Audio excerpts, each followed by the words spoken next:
La Seconde Guerre mondiale est finie. L'Allemagne a capitulé sans condition. Les 4 puissances alliées, les États-Unis, l'Union soviétique, le Royaume-Uni et la France, occupent le pays dévasté par la guerre. C'est le début de la cohabitation pour les vainqueurs et les vaincus. On ne pouvait pas passer. Les rues étaient encombrées de gravats. Pourtant, la vie renaît peu à peu dans les villes détruites par les bombardements.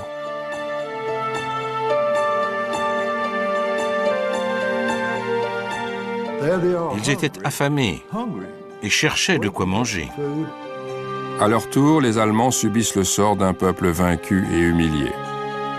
Les forces d'occupation partagent un même objectif, empêcher à jamais l'Allemagne de déclencher une nouvelle guerre. Pour cela, elles annihilent le parti nazi et démantèlent sa puissante industrie d'armement. Désormais, c'est un pays sans armes ni missiles qui doit se relever. Elle aurait entraîné l'Europe dans sa chute. C'était le moteur de l'économie européenne.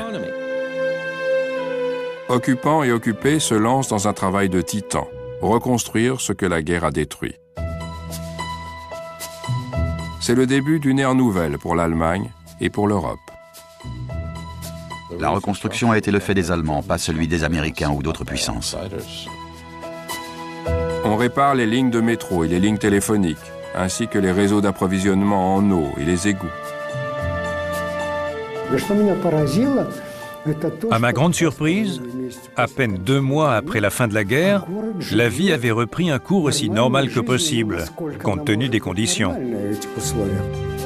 Dans les ruines, le pouls de la nation allemande recommence à battre.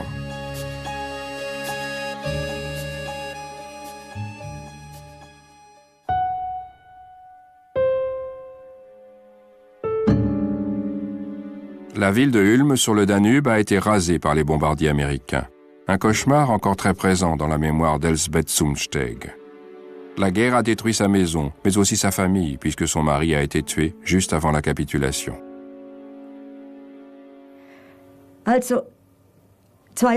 J'avais aussi perdu 2 de mes frères. L'un avait péri à bord d'un sous-marin. Quant à l'autre, on n'a jamais su ce qui lui était arrivé. Il a fallu attendre des années pour qu'il soit déclaré officiellement décédé. C'est dans ces conditions terribles que je me suis demandé comment on pourrait s'en sortir.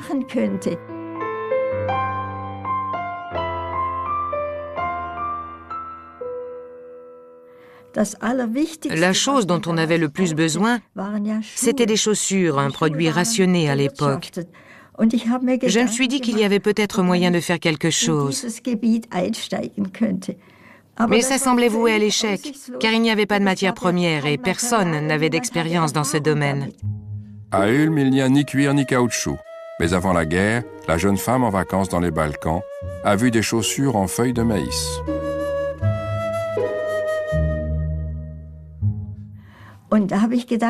C'était une solution, mais ça posait aussi de nombreuses difficultés. Comme vous l'imaginez, la principale était de se procurer la matière première.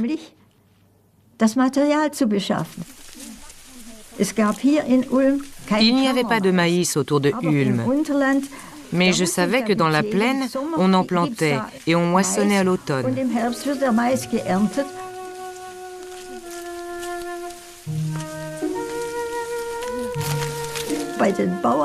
J'ai demandé aux fermiers si je pouvais venir récupérer les feuilles. Bien sûr, comme ça, vous nous donnerez un coup de main en épluchant les épis.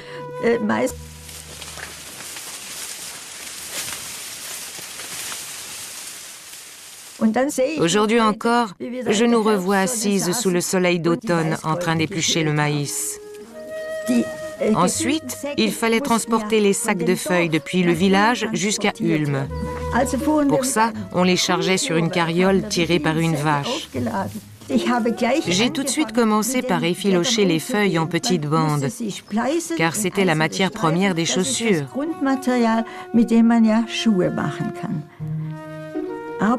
Mais on était encore loin du produit fini. Les femmes découpent les semelles dans des pneus de bicyclette et se procurent du fil solide en faisant du troc. On a fabriqué une paire de démonstrations et ensuite, le bouche à oreille a fonctionné. Une multitude de gens sont venus nous voir, souvent avec leurs enfants. On prenait leurs mesures en dessinant le contour du pied sur une feuille de papier. Comme ça, on avait leur pointure et on faisait les chaussures sur mesure.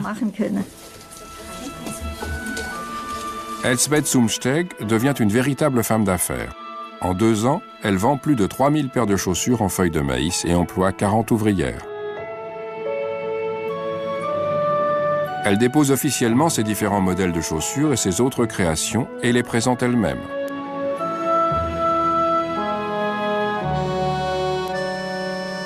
Ça me plaisait de plus en plus. Pour moi, c'était un vrai défi, un challenge, si je puis dire. Ça m'occupait tellement que ça m'a permis de prendre du recul par rapport à la misère qui régnait partout. Une misère qui recule peu à peu à Ulm et dans le reste de l'Allemagne. Les industries n'ont pas été trop touchées par les bombardements. Seuls 20% des entreprises et des usines ont été complètement détruites. Par contre, les ponts, les gares et les voies de chemin de fer sont en ruine et doivent être reconstruits. Berlin rétablit peu à peu le contact avec le monde extérieur. Ce train direct Berlin-Brest-Litovsk assure une correspondance avec l'express transsibérien. N'est-ce pas agréable de pouvoir se rendre de Berlin à Vladivostok en ne changeant qu'une seule fois?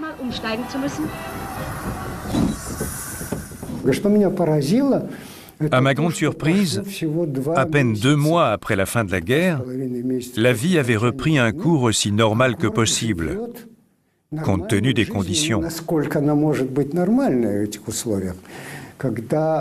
Les magasins rouvraient, certains théâtres aussi, les stations de radio et les réseaux d'alimentation en eau fonctionnaient. C'était étonnant. Les Allemands méritent notre respect pour avoir fait preuve d'un tel sens pratique. 2 mois après la destruction totale du pays, la vie recommençait. La reconstruction est en marche. Chaque ville a inventé sa propre méthode pour repartir à zéro. D'abord, faire tomber les immeubles en ruine. Ensuite, déblayer des millions de tonnes de gravats. Dans toutes les zones, des centaines de milliers d'ouvriers travaillent chaque jour à la restauration de leur ville natale. Nettoyer et reconstruire, voilà les 2 mots qui vont rythmer l'année 1946. Des montagnes de débris de métal renaissent sous la forme d'objets usuels. Les blindages sont transformés en poêle à frire, les douilles de but en boîtes de lait, les casques en acier en passoires. La première foire d'après-guerre est organisée au printemps 1946 à Leipzig, site de la plus ancienne foire commerciale d'Allemagne. Cette année, ce sont les machines-outils et les machines de construction qui attirent particulièrement les curieux. L'évacuation des gravats et la reconstruction de nos villes se feront en passant progressivement du travail intensif à des méthodes plus techniques. On a pu voir un choix particulièrement important de machines à nettoyer les briques.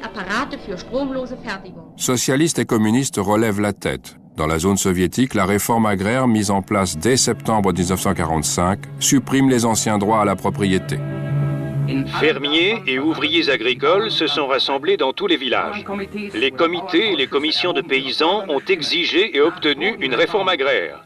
Tous ont retenu les leçons de l'histoire. Le changement radical que les paysans pauvres et sans terre réclamaient depuis des siècles est enfin devenu réalité. Les propriétaires de plus de 100 hectares sont expropriés et leurs terres redistribuées principalement aux Allemands expulsés des anciens territoires de l'Est. La chute du Troisième Reich semble marquer la fin de la propriété privée.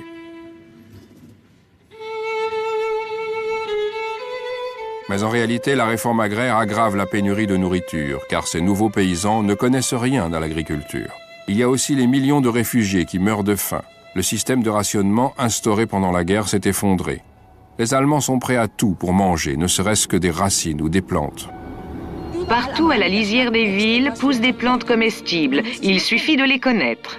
Les jeunes pousses de tilleuls se mangent en salade. Servez-vous. Les humbles pâquerettes remplacent les épinards. Dans les zones humides et marécageuses, on trouve de grandes feuilles de tussilage, un légume délicieux. Le spécialiste nous conseille aussi le cirse des champs. Nous avons gardé le meilleur pour la fin, l'herbe au goûteux, la plante la plus abondante. Les forces d'occupation connaissent un sort un peu moins dur. Justement, il y avait beaucoup de gibier puisque les Allemands ne chassaient plus. Interdiction de se servir d'une arme. Donc nous avions une petite équipe qui partait à la chasse et qui ramenait des sangliers. Et on mangeait. Nous avions un cuisinier qui était charcutier, qui nous faisait de bonnes choses. Donc on s'est débrouillé, on mangeait correctement. Ce n'est pas le cas de la population civile qui meurt de faim partout en Europe. Désespérés, les gens fouillent les poubelles des militaires. Le commerce est au point mort et l'argent n'a plus de valeur. Une économie parallèle gigantesque se met alors en place, le marché noir.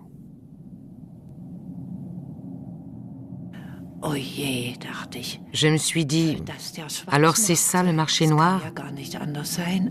Qu'est-ce que ça pourrait être d'autre? Et c'est là qu'il faut qu'on aille.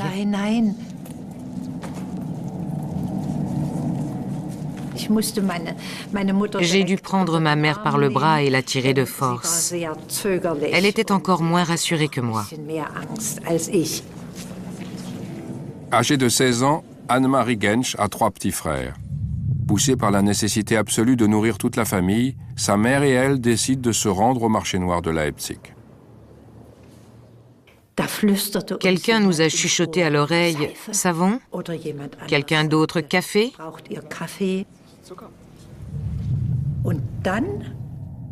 Et puis soudain, un adolescent s'est approché de nous. « Vous voulez du pain ?» Et comment ? Vous me donnez quoi en échange?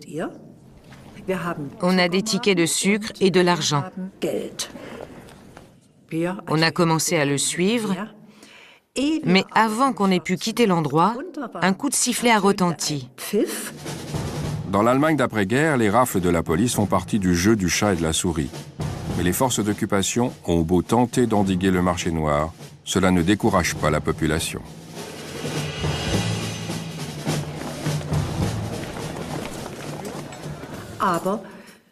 Le garçon avait disparu. Qu'est-ce qu'on fait maintenant? On s'apprêtait à faire demi-tour et tout à coup, il a réapparu comme par magie.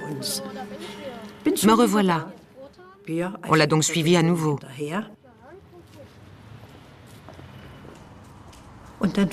Il nous a emmenés dans une cour intérieure et là, j'ai commencé à trouver ça bizarre. Il nous a montré le 3e étage. On habite là-haut, je vais monter. Les 2 femmes lui remettent leur ticket et leur argent. Ma mère va me donner le pain pour vous.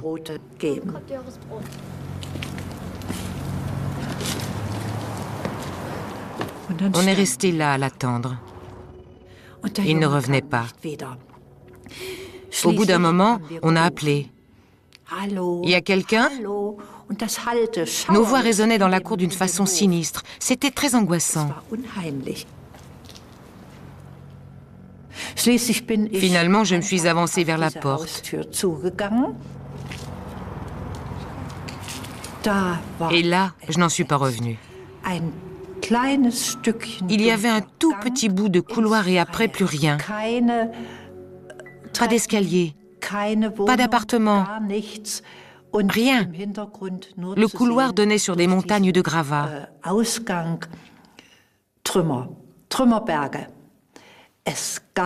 Il n'y avait plus que la façade de l'immeuble encore debout.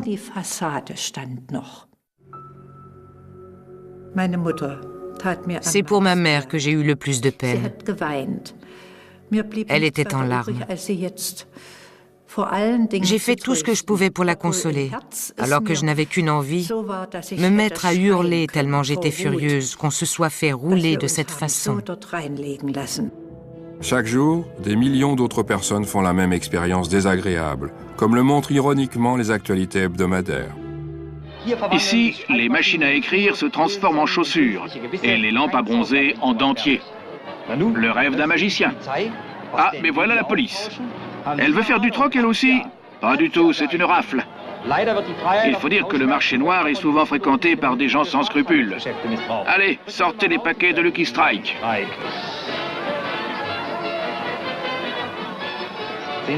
Et voilà comment on échange une place au marché noir contre un séjour au commissariat. Paradoxalement, ce sont les Américains qui alimentent le marché noir. Eux qui viennent d'un pays de cocagne qui leur fournit tout, essence, machines et nourriture. Les cigarettes américaines constituent la monnaie d'échange standard. Lucky Strike, Camel, Pall Mall. Les soldats s'enrichissent en revendant une partie de leur stock énorme aux Allemands et aux Soviétiques.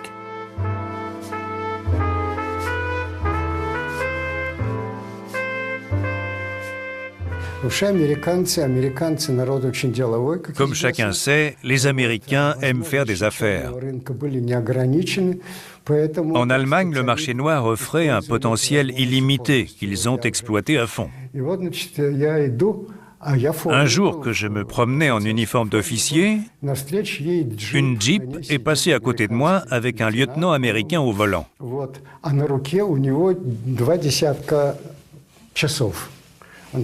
Il portait une vingtaine de montres au bras et il le levait bien haut pour les vendre.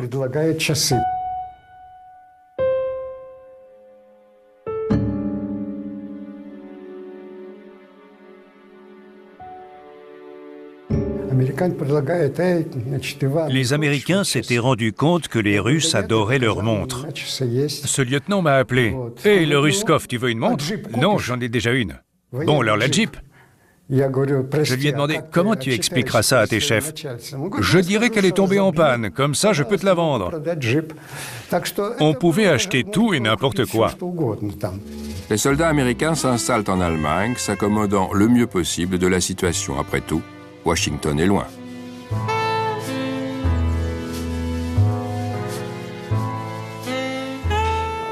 C'était une époque inhabituelle. Et on n'avait pas été formé pour y faire face. On était parti du principe, comme en Irak aujourd'hui, que le département d'État et les diplomates prendraient le relais dès que les militaires auraient terminé leur boulot. Mais les choses ont commencé à traîner en longueur. L'armée est restée coincée en Allemagne pendant 3 ans. Il a bien fallu qu'on se débrouille tout seul. Il arrivait qu'on reçoive des instructions du département d'État ou de l'administration, en contradiction totale avec la réalité sur le terrain.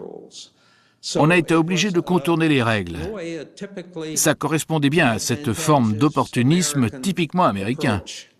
De temps en temps, il faut contourner la loi.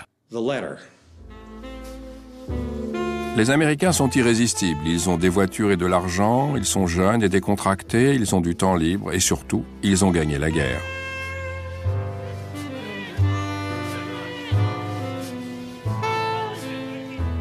L'un de ces jeunes soldats est Mickey Dorsey, intendant d'une unité stationnée à Augsbourg, près de Munich.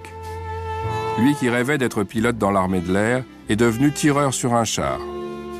Sur le marché noir, il vend les armes des soldats allemands prisonniers et des provisions militaires américaines libérées. En Allemagne, le jeune homme de Caroline du Nord s'enrichit et les Fräulein sont une proie facile. Très franchement, quand on se baladait dans la rue et qu'on repérait une jolie fille, il suffisait de lui dire « J'ai du chocolat et des bas en nylon ». C'était tout. Évidemment, à 19 ans, on ne pensait qu'aux filles. Et on avait des tonnes de chocolat. Mickey Dorsey et ses amis s'amusent comme des fous. Très vite, tous ont une petite amie allemande attitrée.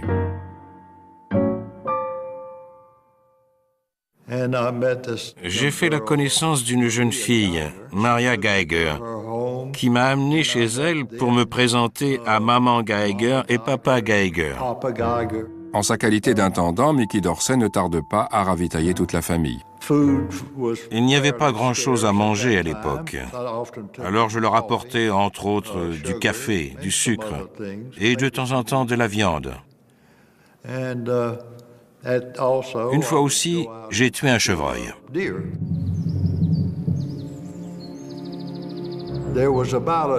Tout au bout d'un champ, à 200 mètres, il y avait un bois où j'apercevais des chevreuils. Je leur avais dit « Pourquoi vous ne les chassez pas ?» Ils m'avaient répondu « Oh non, c'est interdit, tu parles. » J'ai pris mon fusil, je me suis glissé dans le bois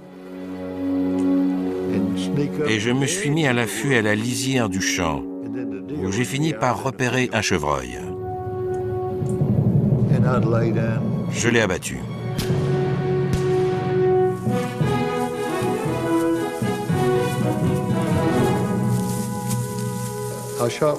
Ensuite, quand on l'a vidé, j'ai vu que la balle l'avait touché en plein cœur. Quand je suis arrivé à la maison avec la bête, mon uniforme était couvert de sang et de boue. En me voyant, maman Geiger m'a dit « Oh, Mickey, tu es tout sale, déshabille-toi vite. » J'ai retiré mes vêtements et pendant qu'elle les lavait, j'ai enfilé une chemise et un pantalon de Papa Geiger. Après avoir offert l'animal à la famille de sa petite amie, le jeune soldat devient le héros du village. Être ami avec lui signifie ignorer la faim. De temps en temps, le couple part se promener dans la voiture que l'unité de Mickey a confisquée. Comme les Geiger en avaient trop, ils avaient partagé la viande du chevreuil avec d'autres gens dans le village. C'est comme ça que tout le monde a su qui j'étais et s'est mis à me lancer des « Bonjour Mickey ».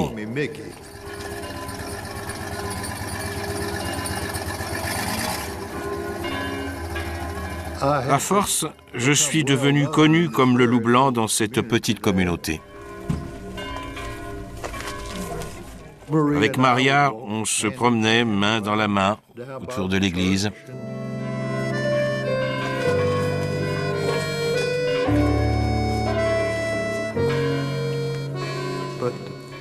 J'étais tombé amoureux de toute la famille. C'étaient des gens adorables. Mickey Dorsey est en Allemagne depuis plus d'1 an, comme les 300 000 autres soldats des troupes d'occupation américaines. L'armée décide de fêter dignement le premier anniversaire de la victoire.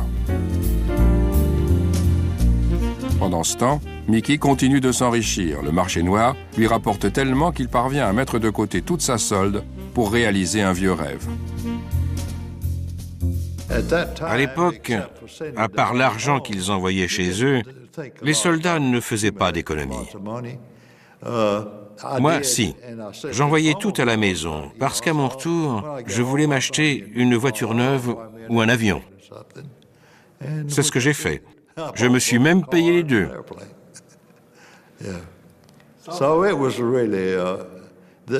On peut vraiment dire qu'on menait une vie merveilleuse. Cette existence de rêve n'est cependant pas éternelle. Les rapatriements sont organisés sur la base d'un système de points. À la fin de l'été 1946, Mickey Dorsey et des centaines d'autres soldats repartent aux États-Unis.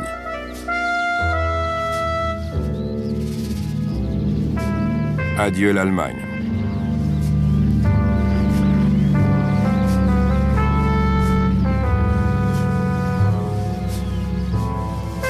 Une fois revenus chez eux, cette guerre lointaine ressemble de plus en plus à un jeu. Les Américains ont rapporté des tonnes de souvenirs du nazisme.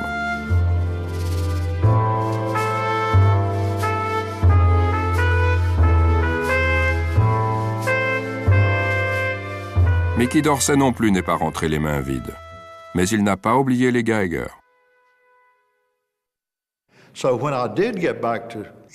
Une fois de retour aux États-Unis, je leur ai envoyé des colis avec des bonbons, du café, des bas en nylon pour Maria, un produit extrêmement rare à l'époque, du sucre, etc. J'ai fait ça pendant 1 an ou 2. Le jeune soldat n'est pas le seul à envoyer des paquets. Pour soulager la misère de l'après-guerre, des Américains fondent CARE, une organisation humanitaire privée qui expédie 2 millions de colis en Allemagne en 1946. Les colis CARE sont le fruit d'un mouvement presque spontané de la population elle-même. D'une façon très symptomatique, les Américains n'ont pas voulu attendre que le gouvernement agisse. Ils n'ont même pas pris le temps de s'organiser, sauf dans les très grandes villes. Ils ont décidé de prendre les choses en main, puisque les gens mouraient de faim en Europe. Par exemple, les Américains d'origine belge ont envoyé des coliquaires en Belgique. Les paquets étaient destinés à tous les pays d'Europe qui en avaient besoin. Les Allemands eux-mêmes sont prêts à tout pour s'en sortir. On a demandé à la population des grandes villes d'exploiter la moindre parcelle de terre. La famine qui suit toujours une guerre dévastatrice ne sera vaincue que si chacun fait en sorte d'obtenir une bonne récolte. Sur l'emplacement du Tiergarten, à Berlin, d'innombrables mains transforment l'ancien champ de bataille en jardin potager. La Croix-Rouge suédoise envoie de la nourriture à toutes les écoles de la Ruhr. Des millions d'enfants se régalent de ce qu'on appelle alors le repas suédois. L'armée du salut, les Mormons et les Quakers aussi donnent des vêtements et des denrées alimentaires. Mais malgré cela, la situation ne cesse d'empirer. Conséquence de la division du pays en 4 zones d'occupation, son économie est fragmentée.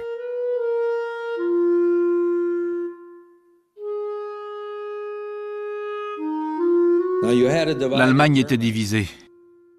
Où se trouvait la nourriture? Le charbon, dans des zones différentes. Ne fallait-il pas réunifier le pays? Les Soviétiques étaient pour. Ils s'imaginaient que les Américains allaient se lasser et rentrer chez eux, et qu'ils auraient le pays pour eux tout seuls.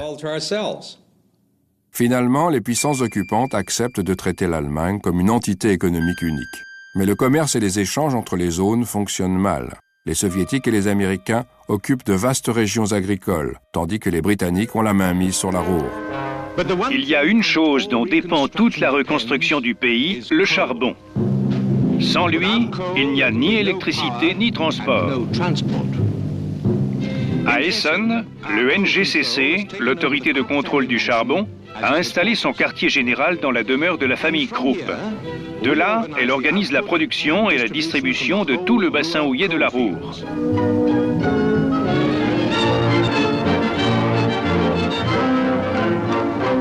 L'été dernier, l'opération Saut à charbon a fait rentrer 30 000 mineurs enrôlés dans la Wehrmacht. Aujourd'hui, le problème principal est de transporter le charbon depuis les mines jusqu'aux pays libérés, mais aussi aux centrales allemandes et aux dépôts militaires alliés. Pour les Allemands, par contre, il n'y a pas de charbon. Ils sont obligés d'aller dans les parcs pour couper du bois, arracher l'écorce des arbres et ramasser des brindilles qu'ils rapportent chez eux sur des charrettes à bras et des landaux. L'hiver 1946 est terrible. Avec des températures de moins 20 degrés, la pire vague de froid depuis des années stoppe les travaux de reconstruction, ralentit l'économie et les transports et menace la vie et la santé de la population.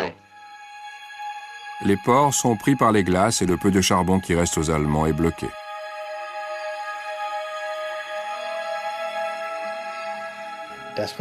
Il faisait un froid terrible.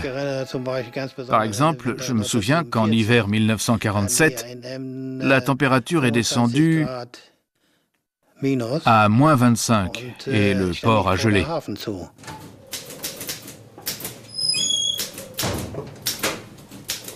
On n'avait pas de charbon, on n'avait rien, pas de vêtements chauds, rien.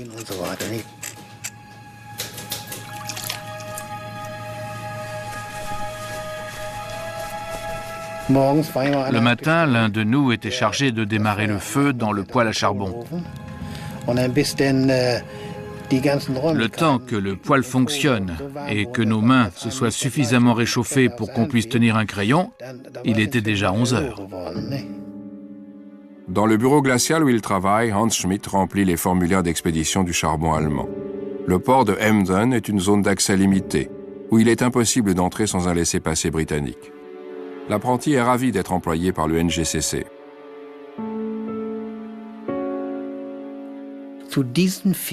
Je travaillais pour cette autorité. J'étais moi aussi un collaborateur des forces d'occupation britanniques.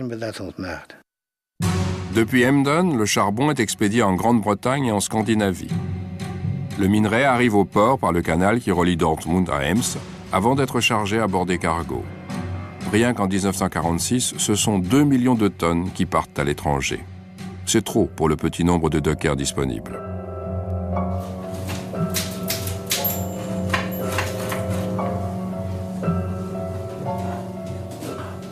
Un beau jour, j'ai reçu un courrier m'enjoignant d'aller travailler comme docker sur ordre des forces d'occupation britanniques. L'apprenti commercial se retrouve à pelleter du charbon dans la soute d'un cargo. Je me suis rendu au port et je suis monté à bord du bâtiment. Il y avait déjà un gros tas de charbon que j'ai commencé à étaler. À un moment, j'ai levé les yeux.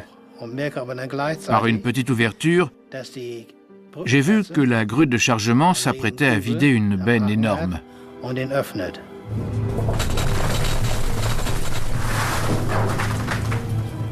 D'un seul coup, l'ouverture a disparu et je me suis retrouvé dans le noir complet avec en tout et pour tout une lampe à acétylène, ma pelle et une plaque en métal. Arne Schmidt est paniqué. Pendant la guerre, je m'étais retrouvé enfermé dans un bunker. On n'arrivait plus à ouvrir les portes. Les bombes tombaient tout autour de nous. On était coincés à l'intérieur. Ça m'avait rendu claustrophobe. J'ai revécu la même situation en 1947. Les coutilles étaient bloquées et j'ai dû me dégager tout seul. D'un autre côté, après la défaite, on était content d'avoir du travail et de savoir que l'économie repartait. Partout en Allemagne, les forces d'occupation démontent les usines et le matériel industriel qu'elles font transporter chez elles, selon le principe des réparations fixées par les Alliés. Seuls les Américains sont plus modérés. Moscou fait démanteler des industries entières, voies de chemin de fer, pylônes électriques, centrales. Tout est mis en caisse et expédié en URSS. Les Soviétiques ont bien l'intention de reconstruire leur pays dévasté par les Allemands.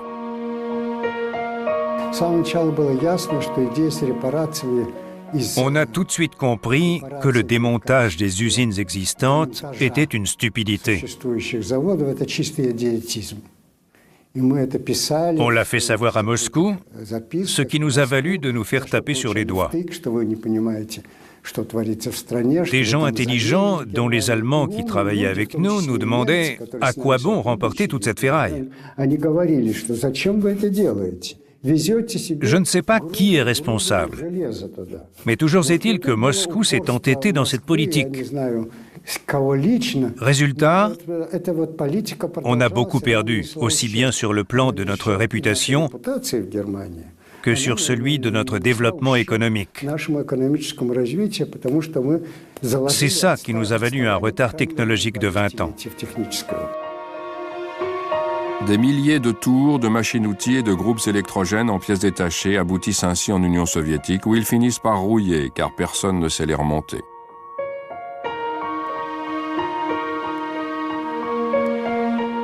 Dans la zone française aussi, on applique le principe des réparations. La plus forte concentration de fabriques de chaussures d'Europe est en zone française. En attendant d'arriver à l'ancien rythme de production, soit 2,5 millions de paires, elle envoie mensuellement en France 300 000 paires. L'Allemagne paie.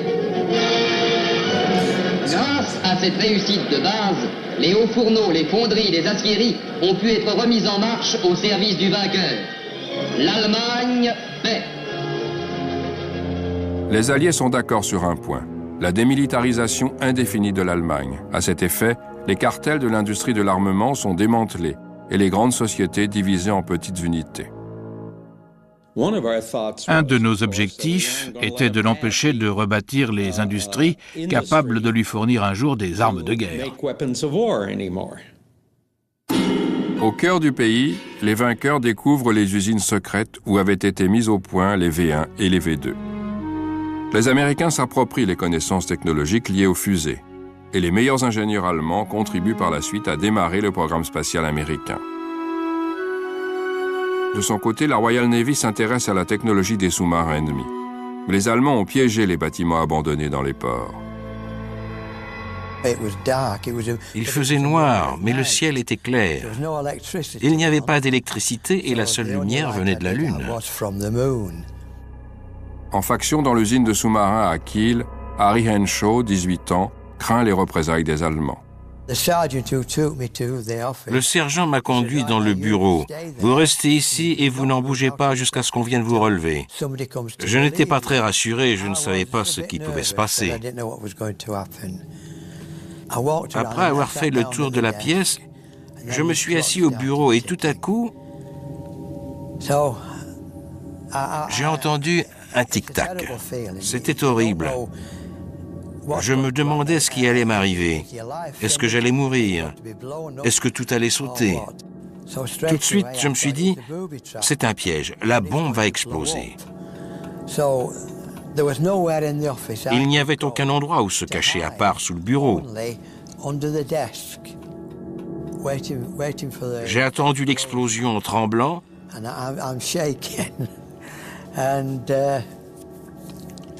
Et puis au bout d'une vingtaine de minutes peut-être, le tic-tac s'est arrêté net. Et je me suis redressé. J'ai fait le tour du bureau et je me suis assis.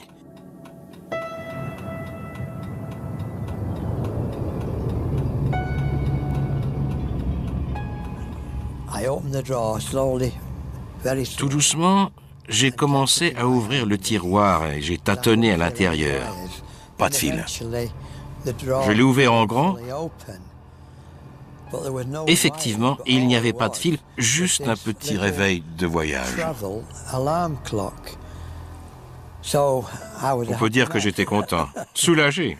Je me suis levé et j'ai dansé en rond dans la pièce. Enfin, pas vraiment, mais j'étais content.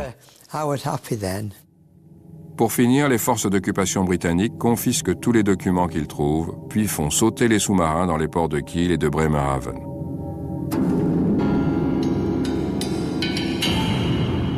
Les principaux responsables des usines d'armement allemandes ont été arrêtés et tous ceux qui résistent sont sévèrement punis. Mais le mécontentement grandit parmi les ouvriers. Dans la Ruhr, cœur de la production de charbon et d'acier, la population a beau travailler pour les forces d'occupation, elle n'a pas grand-chose à manger et pas de quoi se chauffer. Les ouvriers commencent à s'organiser, parmi eux, des communistes allemands. Le 1er février, j'ai commencé à travailler avec le KPD, le Parti communiste allemand. C'était un dimanche soir, on avait été convoqués à une réunion pour discuter de la situation en ville. Rescapé d'un camp de prisonniers soviétiques, Ernst Schmidt est devenu communiste, inspiré par les idées de Marx sur la propriété étatisée.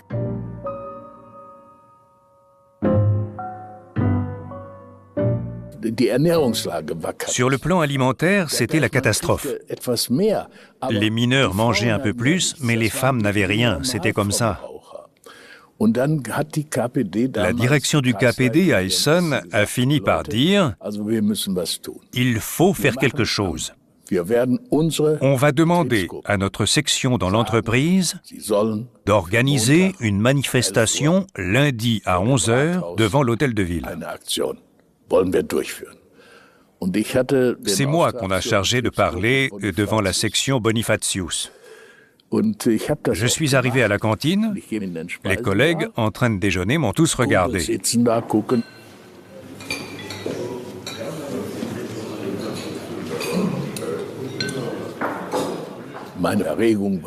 J'avais un trac terrible. Je n'avais jamais pris la parole devant autant de monde. J'ai commencé par me présenter et tout de suite j'ai enlevé mes lunettes. C'était des verres de masque à gaz, retenus par un cordon derrière les oreilles.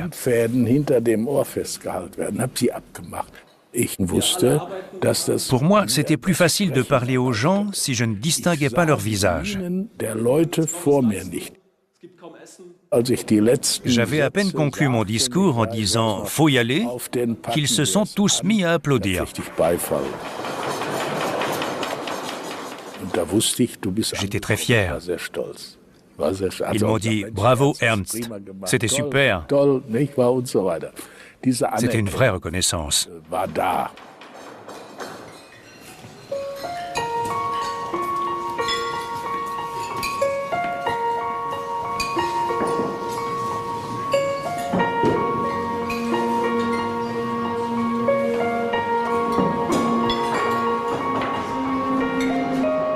le week-end, Ernst Schmidt enchaîne les meetings. Pour lui, c'est un test et il est bien décidé à mobiliser un nombre suffisant de participants. La manifestation est un succès. 600 ouvriers se rassemblent devant l'hôtel de ville de Hessen. Ernst Schmidt est aux anges. Tout se déroulait dans le calme. On n'entendait qu'un grondement toujours plus fort. Du pain, on a faim, qui résonnait à travers la place. Mais la situation menace de dégénérer. Une foule toujours plus nombreuse se presse sur la place. Les ouvriers des autres usines se sont joints au mouvement. Le maire de Hessen, Gustav Heinemann, s'inquiète de la réaction des Britanniques.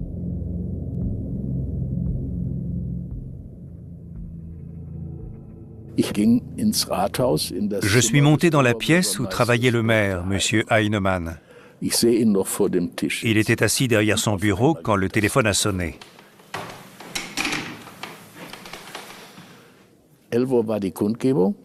La manifestation avait commencé à 11 heures. À 12h30, tous les ouvriers de chez Krupp avaient débrayé et marchaient eux aussi sur l'hôtel de ville. Bon sang! On a commencé à se demander ce qu'on allait bien pouvoir faire.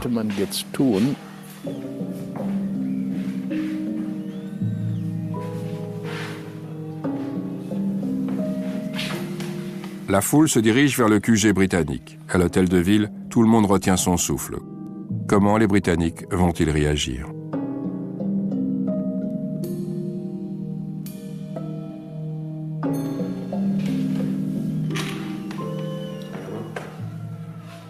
De nouveau, le téléphone sonne. Heinemann décroche et d'un seul coup, il paraît soulagé. Dieu merci.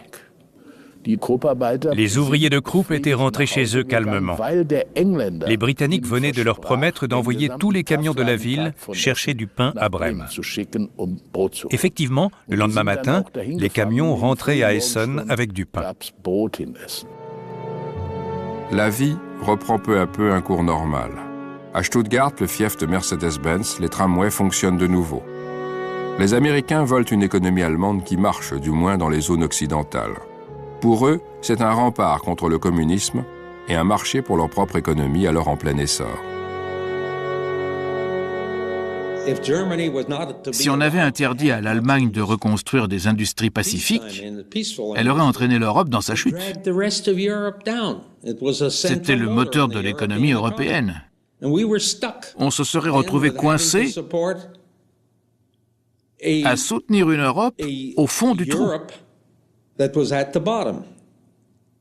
Si on voulait qu'elle se redresse, il fallait aider l'Allemagne à remonter la pente.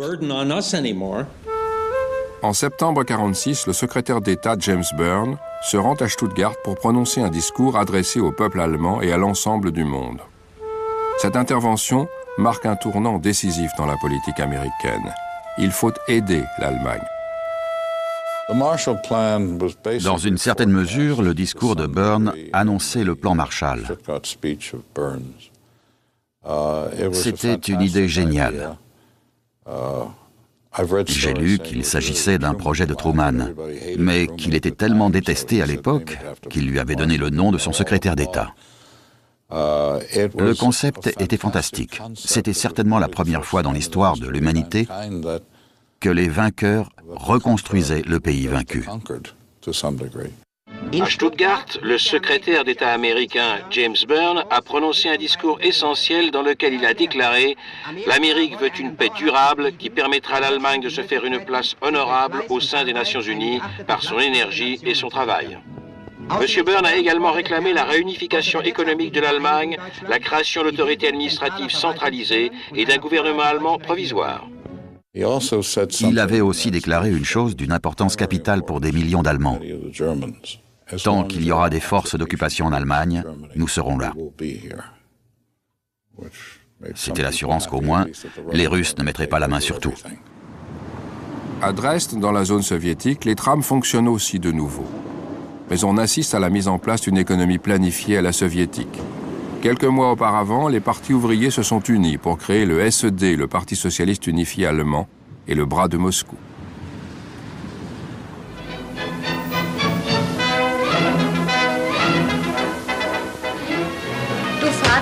Das Wahlergebnis in Sachsen ist raus.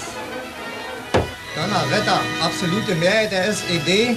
Na, das war ja auch nicht anders zu erwarten. Ich glaube, da hat die Bodenreform viel zu beigetragen. Dès la fin de la guerre, les soviétiques ont nationalisé les banques et les grandes sociétés. Désormais, ils s'attaquent aux petites entreprises. La Commission centrale du contrôle économique a décidé de partir à la chasse au trésor à Glauchau-Meraneux. Elle n'a pas été déçue. Le fabricant avait dissimulé le cuir pour 100 000 paires de chaussures. L'usine ne fonctionnait que 4 jours par semaine en raison de la soi-disant pénurie de matières premières. Les fonctionnaires du SED et l'administration militaire soviétique se lancent dans une chasse aux prétendus parasites et capitalistes. Comme toujours, mon père était parti de bonne heure à l'usine. À 10 heures du matin, ma mère, mes 2 sœurs et moi, assises sur nos valises, attendions qu'il rentre. On partait en vacances pour la première fois depuis des années. En fait, le père de Maria Balz, fabricant de textiles à Glauchau, près de Leipzig, a été arrêté à son usine et accusé de vendre au marché noir. Mais personne n'est venu en informer officiellement sa famille.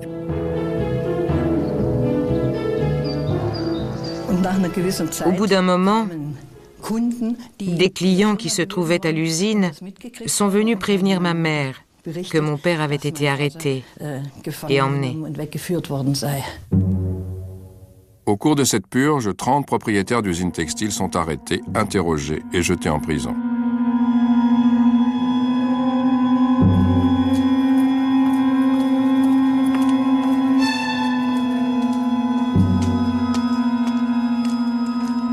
Ma mère a décidé d'aller en ville pour tenter de découvrir où mon père avait été emmené.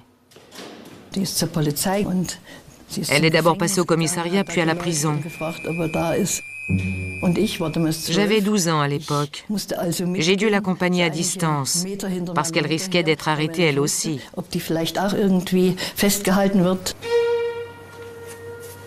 Si elle ne ressortait pas, on saurait ce qui lui était arrivé. On peut dire que ce jour-là, j'ai cessé d'être une enfant.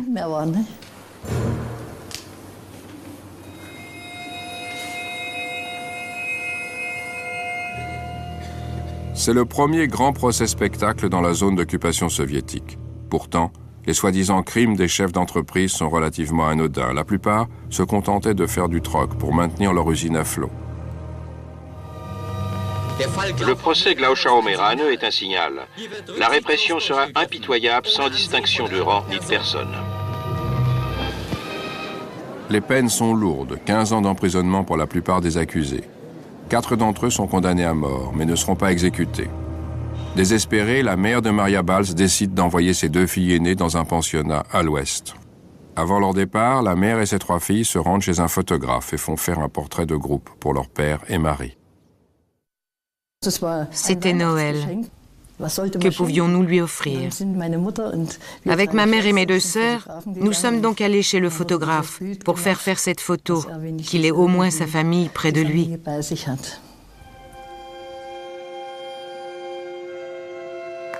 Le père a été condamné à 15 ans de prison. La mère décide de rester à Glauchau avec sa dernière fille. Incapable de supporter l'arrestation de son mari et le discrédit jeté sur la famille, elle met sur pied un plan risqué.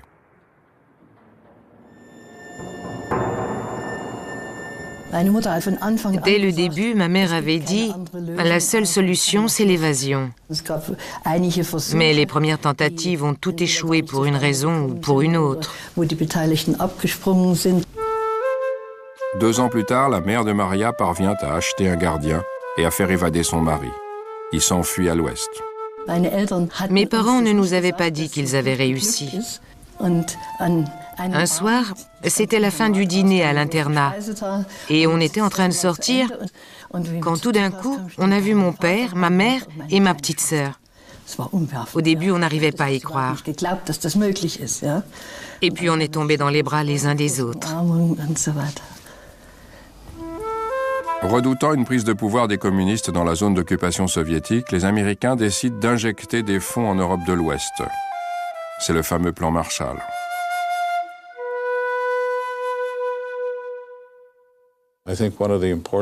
Il faut savoir qu'en Allemagne, contrairement à ce qui se passe actuellement en Irak, la reconstruction a été le fait des Allemands, pas celui des Américains ou d'autres puissances étrangères.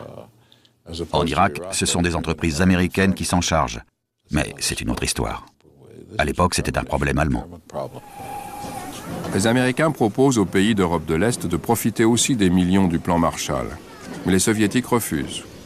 Le plus grand programme d'aide économique de l'histoire bénéficie donc uniquement à l'Ouest. Ainsi, la division économique de l'Allemagne est scellée dès les premières années d'après-guerre.